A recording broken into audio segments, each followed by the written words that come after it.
הקורונה, לפי דעתי, הייתה נקודת C1 שמצפה לנו הרבה יותר גרוע מבחינת העתיד של קצת מדכא ועצוב. כי לא מתכוננים למגפות אצלכם, מטפלים בהם כשהן כבר קורות. אין הסתכלות רוחבית בתקופה הזאת עדיין הכל בכאוס. כל אחד מסתכל על פינצטה, על מה שמעניין אותו, על הפינה שלו. אצלכם אפילו משרד ממשלתי, אז הוא מסתכל עליו, והוא אותה ממשלה. אבל אם זה יפגע במשרד אחר, הרבה פעמים זה לא מעניין אותו, כי הוא אחראי על התקציב הזה, הוא מראה מה קורה פה.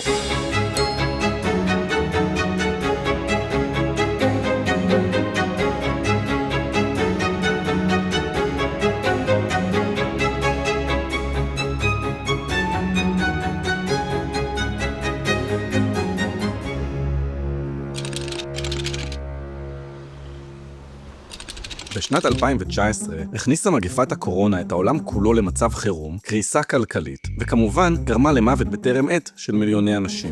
מדינות בכל רחבי העולם לא היו ערוכות להתמודד עם המגפה הזאת, ועולה השאלה מה היה אפשר לעשות אחרת. אבל האם אפשר היה לעשות משהו אחרת בהתחשב במבנה הקיים של החברה שלנו וסדרי העדיפויות שלה? מתי בשנים הקרובות הולכת להיות פה עוד מגיפה סטייל הקורונה? מגפות עוד ימשיכו לקרות לנצח, השאלה איך בני אדם יטפלו בהם.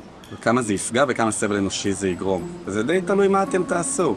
אם תחליטו שאתם רוצים לשים את זה בסדר עדיפויות גבוה יותר מאשר רווח אישי של חברה כזאת או אחרת, תשימו את זה בסדר עדיפויות גבוה יותר מאופנה או מפרסומות, אז כנראה שתוכלו להתמודד עם זה, כי האמת שיש לכם טכנולוגיה כבר די מתקדמת. אתם פשוט מפעילים אותה לא לכיוונים הכי אנושיים שאפשר.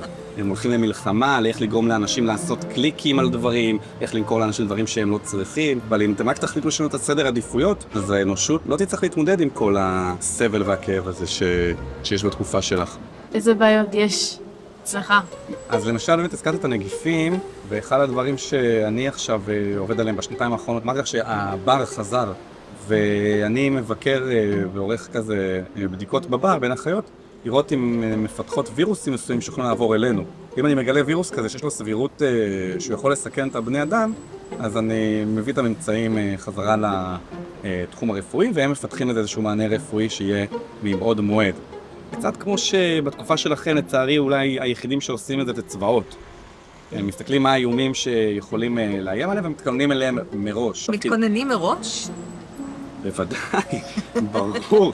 זה ברור. זה אחת הבעיות בתקופה הזאת, פתאום, רציתי להגיד צונאמי ורעידת אדמה, שיש לכם מומחים שיודעים שהולך להיות רעידת אדמה פה בשבר הסורי האפריקני, ואף אחד לא מתכונן לזה. אבל עזבי את זה, זה נראה קוראים לזה עירייה, לא מתכוננת פה לגשם. יש גשם, רמזורים לא עובדים, רחובות מוצפים. אז כן, בעתיד אנחנו מתכננים יותר את הדברים האלה, כי אנחנו יודעים שזה חוסך סבל אנושי, בטח. אז אנחנו לא רוצים שאנשים סתם ימותו ממגפה, כי שיכולנו למנוע. אבל לא די שהחברה המודרנית לא משקיעה מספיק משאבים בכדי להתכונן כראוי לטיפול במגפות ושמירה על בריאות הציבור. בפועל, הרבה פעמים האינטרסים שלה במוצר הפוכים מכך, וממוקדים רק ברווח כלכלי. היא משקיעה למשל משאבים בפרסום ושטיפת מוח, שתשכנע אותנו לצרוך מזון לא בריא וממכר, או שהיא מתמרצת תעשיות שמזהמות את הסביבה ופוגעות בבריאות האנשים. זהו, אני אומר, עם כל הקדמה והפיתוח, ואז בא לך אונייה, לא יודע מאיפה, שופכת כאן את הדיזל שלה, את הלכלוך שלה, הורסת את האלמוגים. זה נדמה ממה שאני מכיר, שהשפיכה הזאת של הנפט והדברים האלה, זה בין השאר כי יש חברות שזה לא באמת מעניין אותם, מעניין אותם לעשות כמה שיותר כסף. אז הם לא מנסים לחשוב על איך אני אמנע את זה בצורה של, כמו שהם היו נזהרים על החיים של הילד שלהם. הם כאילו, אוקיי, אז אוקיי. אז נשפח, אז בסדר, אז מה קרה? איפה זה מתבטא ברווח והפסד של החברה שלי? כאילו, זה לא מופיע שם, אז זה בסדר. בואו נחשב את הסיכוי שזה יקרה, כפול הסיכוי של התביעה המשפטית, מה הפשרה, מה זה. אבל בעתיד, בגלל שבני אדם יתאחדו ואין רווח של מישהו על חשבון מישהו אחר, ולכולנו מתחיל להיות ברור בחינוך כמה הדברים האלה קריטיים לנו, אז אנחנו עובדים עם יתירות, עם הרבה יותר אמצעי בטיחות. פה צריכים להכריח בן אדם שייתן לפועל שלו איזשהו אמצעי בטיחות. אצלנו זה ברור שקדושה של החיים היא גבוהה, ויש לנו גם הרבה עודף של משאבים, אז אנחנו יכולים להשקיע בדברים האלה. יש לכם סוכר בית? לא כל כך, לא את הדבר המרוכז הזה שאתם משתמשים בו. יש פירות, יש דברים כאלה, אבל ברגע שלא היה חברות מזון שיש להם אינטרס למכר אנשים ולעשות מוצרים יותר זולים ושאנשים יצרכו ויתפחו ויגדלו, ברגע שחשבנו כחברה והבנו שאנחנו, צד אחד אנחנו משקיעים הרבה אנרגיה בשביל להשמין אנשים ואז צריכים לטפל בהם בבית חולים. אז הבנו, וגם בצד השלישי, אנשים ממה שאתה עושה, צריכים לשכנעים אותם לצרוך את הסוכר הזה. שצריך להתפרנס. ברור, בתקופה שלכם זה אין ברירה בכלל. אז ברגע שהורדנו את האינטרסים האלה, ואנשים חשבו ביחד, אז היה ברור שאנחנו לא רוצים את הדברים המזיקים האלה. והייתה התנגדות בהתחלה, אנשים חשבו שהם אוהבים את הדברים האלה. היה להם קשה להבין שזה שילוב של התמכרות והרבה שטיפת מוח לאורך רגע, הזמן. איך טיפלתם בהתנגדות, לדוגמה? היה דיון ציבורי, ולאט לאט עוד אנשים ניסו. בהתחלה זה היה נתפס לא מגניב לוותר על סוכר, ובאיזשהו שלב זה היה לא מגניב לאכול סוכר.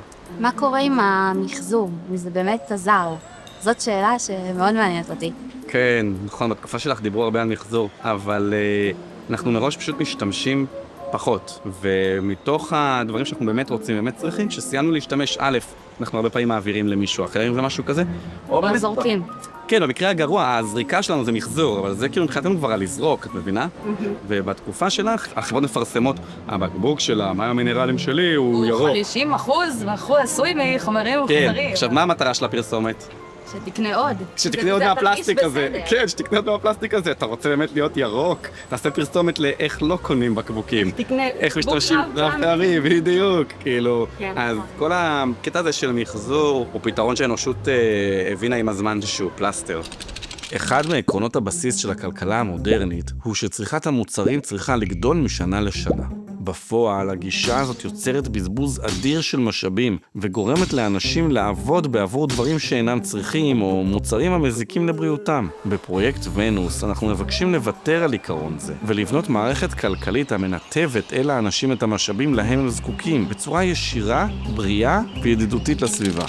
נשמע אוטופי. אוטופי זה נשמע כמו משהו שאין מה לעשות בו. זה נשמע כאילו אין לפעמים הרבה מה לעשות. את יודעת כמה פרויקטים יש לי שאני לא מספיק להגיע להם? מזל שאנחנו חיים עד גיל 300.